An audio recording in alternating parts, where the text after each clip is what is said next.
키아즘 성경 목회연구원을 찾아주신 여러분 안녕하셨습니까? 오늘도 저희들은 키아즘 성경을 여러분들에게 소개하고자 합니다.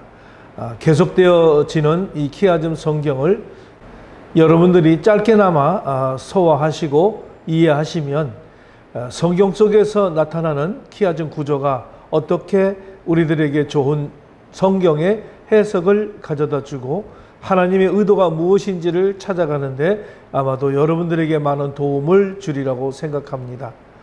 여러분들께서 이 키아즘 성경을 계속해서 사랑해 주시고 계속된 연구를 통해서 하나님이 성경 속에서 원하시는 하나님의 의도가 무엇인지를 찾아서 여러분들이 성경을 이해하고 또 설교하고 많은 사람들에게 전달되어지기를 간절히 부탁을 드립니다.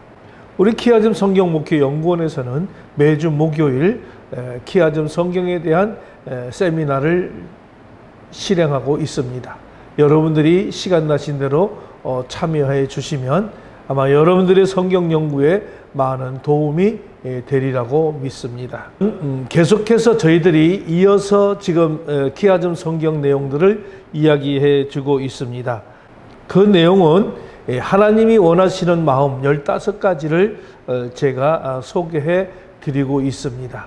여러분들에게 처음에 소개했던 대로 하나님이 원하시는 마음 15가지를 제가 소개해 드리면서 제가 첫 번째, 두 번째, 세 번째, 네 번째, 다섯 번째까지 여러분들에게 소개를 해 드렸습니다. 오늘은 아마도 여섯 번째와 일곱 번째 또는 여덟 번째까지 아마 세 가지의 내용들을 여러분들에게 소개하고자 합니다. 오늘 저희가 소개해 드릴 하나님의 말씀은 여섯 번째, 하나님께서 원하시는 마음, 여섯 번째, 주를 찾는 마음입니다. 예레미야 29장 13절에 있는 말씀을 여러분들에게 전해 드리도록 하겠습니다. 먼저 제가 예레미야 29장 13절에 있는 말씀을 읽어보도록 하겠습니다. 너희가 온 마음으로 나를 구하면 나를 찾을 것이요 나를 만나리라. 자, 오늘 이 말씀을 통해서 여러분들을 보다시피 제가 세 개로 구분을 나누었습니다. 여기서 우리가 온 마음으로 나를 구하면 나를 찾을 것이요 나를 만나리라. 이렇게 세 가지를 우리가 이야기를 해볼 수가 있습니다. 여기에서 여호와를 찾고 만난다는 표현은 바로 그분과의 영적이고 인격적인 만남을 갖는다는 그런 의미입니다. 그래서 하나님의 뜻을 깨달아서 알고 그 뜻을 따라 삶으로 삶 전체에 평안이 찾아온다는 의미를 함축할 수 있다고 볼 수가 있습니다. 자, 그래서 우리는 이 온 마음이라고 하는 말은 우리가 원어로 말하면 레바브라는 말을 씁니다. 레바브. 이 레바브라는 말은 바로 내부적인 인간이라는 그런 의미 속에서 우리가 마음 또는 정신 또는 의지 이런 의미를 담고 있습니다. 그래서 우리가 온 마음으로 하면은 우리가 마음과 정신과 그 의지를 다해서 또 너희가 나를 구하면 그 너희가 나를 구한다는 것은 티틀의 슌이라는 말입니다. 티틀의 슌이라는 말인데 이 원형은 따라쉬라고 이야기를 합니다. 이 따라쉬라는 말은 기본 의미는 발로 밟아서 자주 가는 것을 의미하고 있는 말이죠. 이런 표현은 여호와를 찾는 그것이 단순히 어떤 입술로 여호와의 이름을 부르짖는 것으로 그치지 않는다는 사실을 우리들에게 암시해주고 있는 말씀입니다. 여호와를 찾는다는 것은 여호와께 인격적으로 나아가서 끊임없이 추구하되 온 마음으로, 다시 말하면 레바브, 그러니까 마음과 정신과 의지를 다해서 그렇게 하나님을 찾아야 된다라고 하는 것을 우리들에게 말씀해 주고 있습니다. 자, 두 번째로 너희가 온 마음으로 나를 구하면이라고 하는 말씀입니다. 자, 여기에서 너희가 나를 구하면이라는 말을 것이요. 너희가 나를 구하면 아까 전에 우리는 이 나를 구하며 레바브 원형인데 티틀의 슌이라고 이 얘기를 했습니다. 티틀의 슌이. 자, 그리고 나를 찾을 것이요. 두 번째는 나를 찾을 것이요 라고 하는 말은 오비카시템이라는 말을 썼습니다. 나를 찾으시오. 그런 나를 만나리라는 말은 우메 차템이라는 말을 썼습니다. 자, 여기에서 우리가 좀 살펴보면 나를 찾을 것이요 라고 하는 우박 퀘스팀이라는 이 말은 무엇을 알기 위해서 묻거나 발견하고 찾는 것을 의미합니다. 그리고 나를 만난다. 우메 차템이라는 말은 뭔가를 발견한다. 그리고 뿐만 아니라 만나고 마주치다. 이런 의미의 단어가 되겠습니다. 그러면 여기서 우리가 온 마음으로 하나님을 찾되 우리가 지속적으로 하나님을 찾아야 된다고 하는 것을 강조하기 위한 말이 옳습니다. 여기에 반해서 반드시 하나님을 찾고 만나게 될 것이라고 하는 사실을 또한 강조하고 있는 것이죠. 그러니까는 오늘 본문의 말씀은 하나의 문장 안에서 서로 다른 시제의 동사 표현을 사용해서 전달하고자 하는 바를 아주 강조하고 있다고 하는 것을 우리가 이해할 수가 있습니다. 그러니까 내가 내 마음을 또는 내 정신을 내 의지를 다해서 하나님을 알기 위해서 내가 하나님을 찾고 또 발견하게 되면 반드시 하나님을 만나게 될 것이다 라고 하는 말씀을 우리에게 주는 것입니다. 그런데 마치 인간이 하나님을 열심히 찾으면 하나님을 만날 수 있다는 말처럼 오해할 수가 있습니다. 그러나 죄인으로서의 인간은 아무리 열심히 하나님을 찾아 헤매도 스스로는 하나님을 찾을 수 없다라고 하는 사실을 말씀을 드립니다. 그것은 일단 인간은 유한자로서 무한하신 하나님을 찾는다는 것은 불가능한 일이고요. 또한 죄인은 거룩하신 하나님으로부터 완전히 단절되어 있기 때문에 하나님을 찾을 수가 없습니다. 그러나 다른 한편으로 인간은 근본적으로 하나님을 찾으며 살 수밖에 없는 그런 존재라고 하는 것입니다. 그것은 인간이 하나님의 형상으로 지음을 받았기 때문에 그렇습니다. 하나님의 형상으로 지음받은 이 인간은 바로 근원적으로 하나님을 갈망할 수밖에 없다고 하는 사실이죠. 그래서 사람들은 나름대로 하나님을 찾고 있습니다. 물론 그들이 하나님이라는 이름을 가지고 하나님을 찾는 것은 아닙니다. 그들은 단지 하나님께서 그들의 마음에 심어주신 그 종교심에 따라 신적 존재를 찾고 있는 것입니다. 우리 기독교는 하나님께서 자신을 인간에게 계시하여 주심을 가르치시는 바로 그런 종교입니다. 다시 말씀드리면 세상에서 모든 세속의 종교들이 탐구의 종교라고 말씀을 드린다면 우리 기독교는 유일하게 계시의 종교입니다. 참으로 우리 기독교만이 유일하게 하나님의 계시로 성립된 종교라 말씀입니다. 하나님께서 친히 죄인된 인간, 죄로 부패하여 멸망할 수밖에 없는 그 인간을 찾아와 주시고 만나 주심으로써 성립된 그런 종교가 바로 우리 기독교입니다. 그런 점에서 이 세상에서 참된 종교는 바로 기독교밖에 없다고 하는 것을 말씀을 드립니다. 이와 관련해서 우리 주님께서는 영생, 곧 구원을 가리켜서 요한복음 17장 3절에서 이렇게 말씀하십니다. 유일하신 참 하나님과 그가 보내신 자 예수 그리스도를 아는 것이라고 그렇게 말씀을 하셨습니다. 그리고 이러한 구원을 주시기 위해서 예수 그리스도께서는 당신의 자신을 알리고 또 당신 자신을 통해서 아버지를 알리시고자 친히 인간이 되셔서 우리 가운데 거하시며 우리를 만나 주셨습니다. 또 하나님께서는 아들을 통해서만이 아니라 당신의 그 거룩한 말씀이 담긴 성경을 우리에게 베푸셔서 하나님의 신령한 뜻을 확실히 온전하게 알게 해 주셨다라고 하는 것입니다. 그러므로 여러분, 하나님과 그분의 말씀을 거룩한 우리 성경을 통해서 하나님을 더욱 친밀하고 인격적인 만남을 사모하시기를 바랍니다. 하나님과 하나님의 말씀을 통한 그 하나님과의 친밀한 교제와의 만남은 우리의 삶을 넘치도록 그리고 은혜가 풍성하고 신령한 영생의 길로 인도해 줄 것입니다. 우리 모두에게 이런 은혜와 축복이 있기를 간절히 소원합니다. 하나님께서 원하시는 마음 7번째는 가난한 마음입니다. 아마 우리 이 가난한 마음이라고 하는 것은 팔복에도 나오는 말씀이죠. 마태복음 5장 3절에 있는 말씀입니다. 제가 이 말씀을 봉독해 올립니다. 심령이 가난한 자는 복이 있나니 천국이 저희들의 것이며, 이렇게 이야기를 합니다.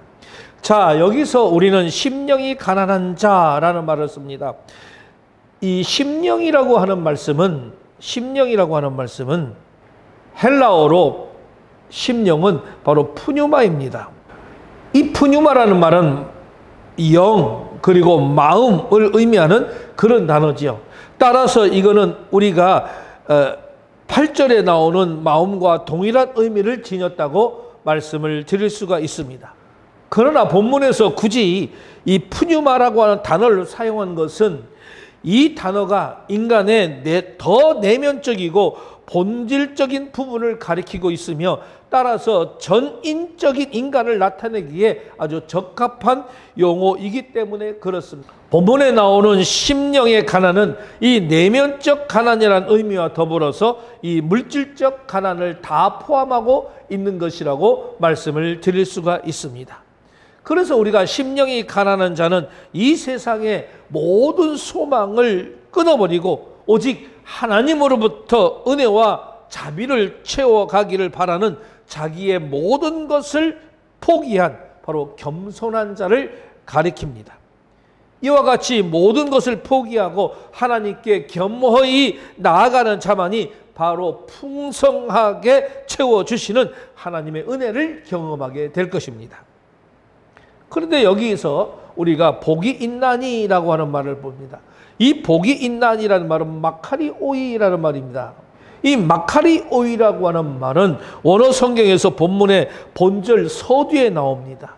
제가 그래서 여러분들에게 이 원어를 이야기했는데, 이 원어 앞에 보면 마카리오이 이렇게 써있어요. 우리 한글 성경은 심령이 가난한 자는 복이 있나니 이렇게 이야기하지만은 원어 성경은 복이 있나니 가난한 자는 심령이 이렇게 서두가 시작되고 있다는 것을 볼 수가 있습니다. 그러니까 마카리오이, 복이 있나니라는 말이 서두에 이렇게 시작이 되고 있는 것이죠. 여러분, 산상수훈을 가만히 보게 되면 이 본문 이후에 이 복이 있나니가 8번이 더 나옵니다. 다시 말하면 본문을 포함해서 이 마카리오이라고 하는 것이 9번이 반복되는 그런 현상을 이야기하는 것이죠. 이것은 시적 운율을 살리고자 하는 목적과 더불어서 천국 시민으로서의 지켜야 할 법을 준수할 때는 반드시 하나님의 복이 있음을 강조하기 위해서라고 하는 것을 이야기하는 겁니다. 그래서 여러분, 본문을 가만히 보십시오. 이 복이 있음이라고 하는 단어는 어떤 주격이나 혹격으로 번역할 수도 있습니다. 이 본문에서는 혹격으로 번역하는 것이 아주 바람직하지요. 그럴 때 축복의 선언으로 번역할 수가 있습니다.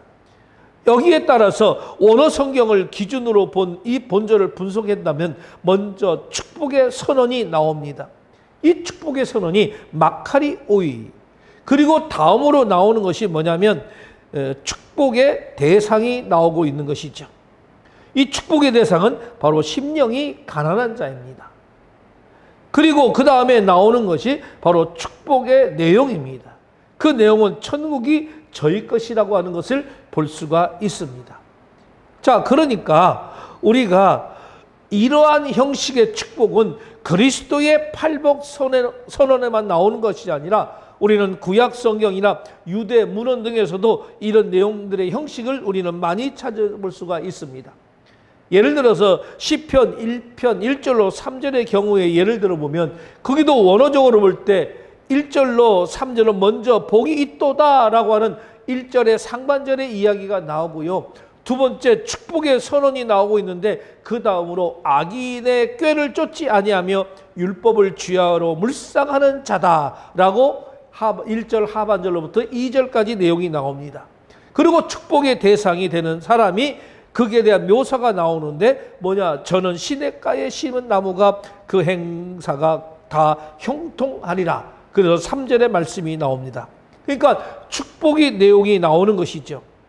이처럼 오늘 본문은 혹격을 해석할 때에 마태는 자신이 일시적인 독자로 설정한 유대인들의 익숙한 그런 구조의 문장을 사용해서 설득력 있게 축복받는 자의 삶을 살 것을 지금 요구하고 있는 것입니다. 그래서 축복을 받는 자는 하나님께 겸허하게 나가야 된다라고 말씀을 드립니다. 그래서 우리가 이 팔복의 문장을 보게 되면 세 가지 기본, 축복의 선언과 그 다음에 축복의 대상과 그 다음에 축복의 내용, 이것이 팔복의 전체의 세 가지의 그 메시지를 우리들에게 요구하면서 그 팔복은 전개되어 나가고 있습니다.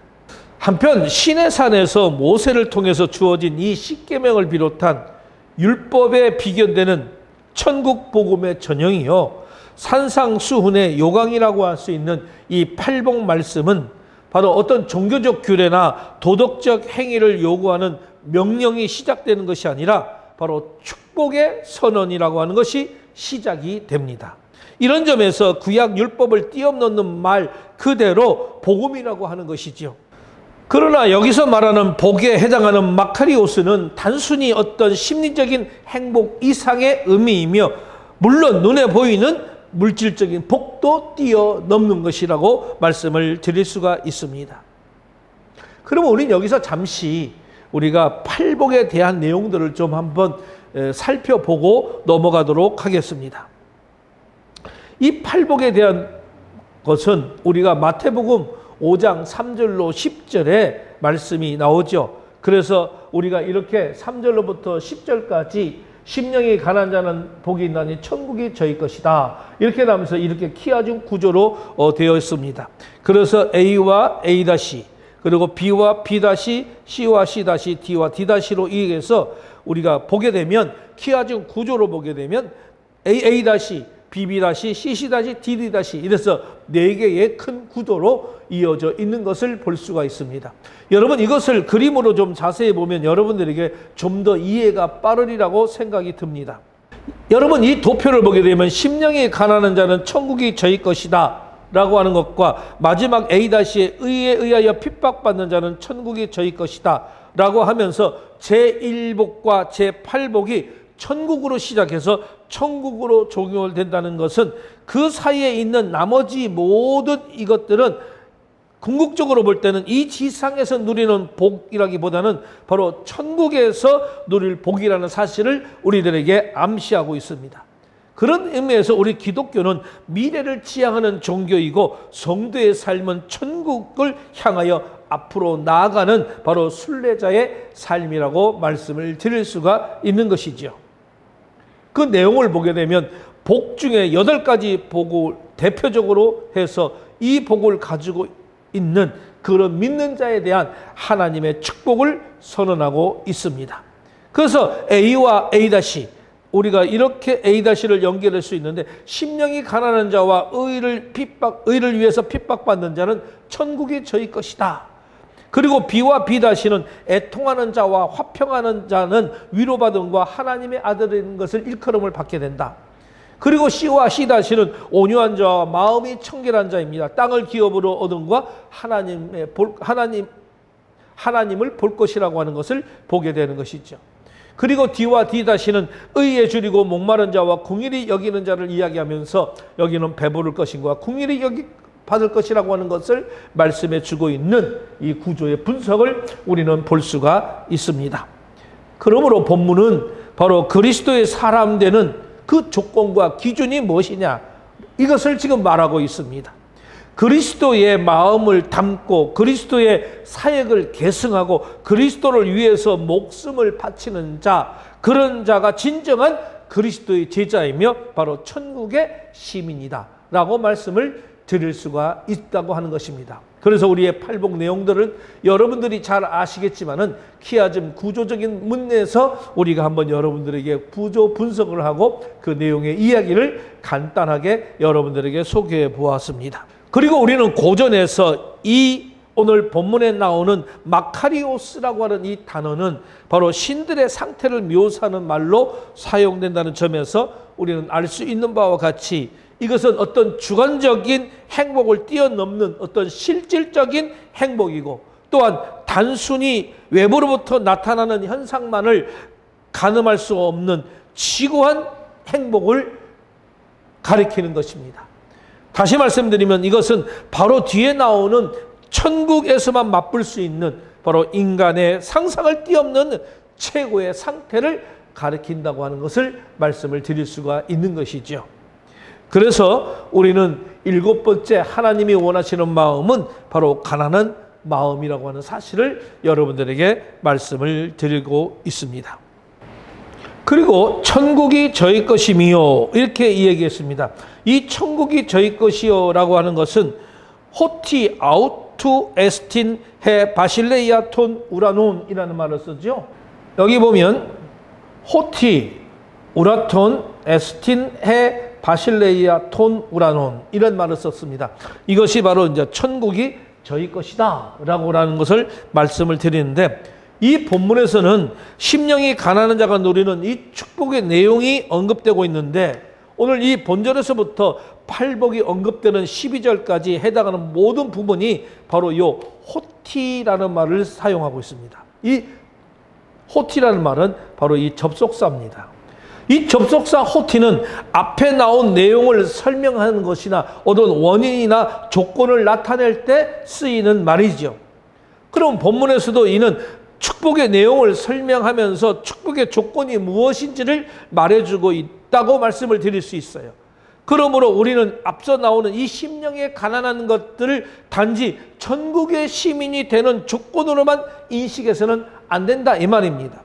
심령이 가난한 것은 바로 천국의 시민이 되는 그런 조건인 동시에 그리스도에게로 나아옴으로써 천국 시민이 되는 자들의 현재 모습을 인 것이죠. 이 세상에서 철저히 소외되고 고난 가운데 있는 사람일지라도 그리스도 안에서 바로 지금 하늘나라에 속한 복된 자가 될 수 있으며, 동시에 그는 하나님의 통치권 안에 속하게 됨으로 인하여 얻게 되는 그 하나님 나라의 시민권의 자격을 지니고 행복을 누릴 수 있다고 하는 것입니다. 그리스도께서는 현재 이 땅에서의 모순과 어떤 슬픔이 모두 극복될 영원한 세계가 바로 심령이 가난한 자에게 임하며, 더욱이 미래가 아닌 이 땅에서부터 이미 천국 생활을 하게 됨을 논리적인 설명이 아니라 바로 신적 권위를 가지고 장엄하게 선포하시는 것입니다. 본문과 완전히 동일한 구절인 이 팔복의 마지막 부분인 제10절에서도 나와 팔복의 전체는 바로 수미상관의 완결미를 보이고 있습니다. 때문에 우리가 이 팔복에 대한 부분들을 우리가 자세하게 잘 알게 된다 그러면 하나님께서 원하시는 그 마음이 무엇인지를 바로 깨닫고 그 마음을 우리가 원하는 대로 살아갈 수 있는 저와 여러분이 될 수가 있는 것입니다. 하나님께서 원하시는 마음 8번째를 보는데, 그것은 궁일이 여기는 마음입니다. 마태복음 5장 7절 말씀이죠. 궁일이 여기는 자는 복이 있나니 그들이 궁일이 여김을 받을 것이며, 이렇게 이야기를 했습니다. 여러분 여기 나와 있는 화면에 나와 있는 이 원어를 여러분 잠시 보시기 바랍니다. 여기도 제일 처음에 마카리오이가 나오죠. 마카리오이, 호이, 엘레모네스, 그 다음에 호티가 또 나온다고 그랬습니다. 접속사. 아우토이, 엘레데손, 타이 이렇게 이야기를 했습니다. 자, 여기서 우리는 궁일이 여기는 이라고 하는 말을 보게 되는데, 이 궁일이 여기는 말은 뭐냐면 엘레에모네스라고 하는 말입니다. 이 엘레에모네스라는 말은 궁율에 해당되는 말이고요. 헬라어는 엘레오스라는 말. 이 헬라오스, 구약에서는 이거를 라함이다 이렇게 이야기를 합니다. 그리고 헤세드 이렇게 이야기도 하죠. 이 가운데 슬픔 그리고 애통이라고 하는 뜻이 있고요. 라함이라고 하는 히브리는 상대방의 처지를 깊이 이해하고 그들의 처지에 슬픔을 느낀다라고 하는 그런 의미가 들어 있습니다. 자, 자비라고 하는 뜻이 있는 이 구약의 헤세드는 우리 신약에서는 카리스, 은혜라고 이야기를 하지요. 여기에서 한 걸음 더 나가서 상대방에게 감정에 공감할 뿐만 아니라 상대방의 어려움을 타개하기 위해서 실제적으로 행동해서 구체적인 도움을 주는 것까지 포함하는 개념을 지니고 있습니다. 이러한 헤세드는 하나님께 속한 신적 속성이지요. 다시 말씀드리면 하나님은 당신 백성들에게 헤세드를 베푸셔서 죄를 용서하시면서 구원을 이끄셨습니다. 우리 인간은 이러한 하나님의 무한하신 이 헤세드에 감사하여 다른 사람들에게 이 헤세드를 베풀어야 되는데, 이것이 바로 본문이 말하는 긍휼이라고 하는 것입니다. 이처럼 긍휼은 이론이나 감정에 머무는 것이 아니라 긍휼은 실천에까지 나아가는 것이 바로 긍휼이라고 하는 것입니다. 그리고 오늘 본문에서 긍휼을 베풀어야 하는 대상이 구체적으로 언급되어 있지는 않은 것은 모든 대상에게 어떠한 상황에서도 긍휼을 베풀어야 된다는 것을 보여주고 있는 것이죠. 성경의 이와 같은 실전적 긍휼은 1만 달란트의 채무를 탕감받는 자가 100데나리온 밖에 되지 않는 채무를 진 자에게 인색하게 모질게 구는 것에 대해서 꾸짖으시는 그 예수님의 비유에서도 역설적으로 우리는 잘 보여주고 있습니다. 그 다음에 여기서 우리가 보게 되면 저희가 긍휼히 여김을 받을 것이요 라고 하는 것입니다. 긍휼히 여김을 받을 것이요. 오늘 이 본문 동사에는 미래 수동태를 사용해서 이거는 신적 수동태라고 말씀을 드릴 수가 있습니다. 이러한 사실은 바로 긍휼을 베풀어 주시는 주체에 숨어 있는 행위자는 누구냐 이것입니다. 그게 바로 하나님이시죠. 그 시점은 미래를 보여준다라고 하는 것입니다. 인간에게 긍휼을 베푸시는다는 다른 인간으로부터 긍휼을 여김받는다는 의미가 아니라 긍휼의 근본이신 하나님으로부터 긍휼이 여김을 받는다고 하는 그런 의미입니다. 그렇다고 하여 인간의 긍휼함이 하나님의 긍휼을 불러일으키는 근거가 된다는 의미는 절대 아닙니다. 하나님은 인간의 이 선행을 보고 기계적으로 긍휼을 베푸시는 분이 아니시기 때문에 그렇습니다. 그러나 인간이 베푼 긍휼이 하나님으로 하여금 긍휼을 베푸시게 하는 그런 계기가 된다는 사실은 부인할 수가 없는 것이죠. 하나님께서는 이 세상의 삶에 있어서 물론이거니와 마지막 날의 심판에 있어서도 긍휼을 베푼 자를 기억하시고 그들에게 긍휼을 갚아 구원을 이끌어 주실 것이라고 야고보서 2장 13절에도 말씀하고 있고 오늘 마태복음 6장 14절과 15절에서도 말씀하고 있습니다. 이런 의미에서 볼 때 이 팔복은 근본적으로 종말론적인 의미로 우리는 해석해 볼 수가 있다라고 말씀을 드릴 수가 있는 것입니다.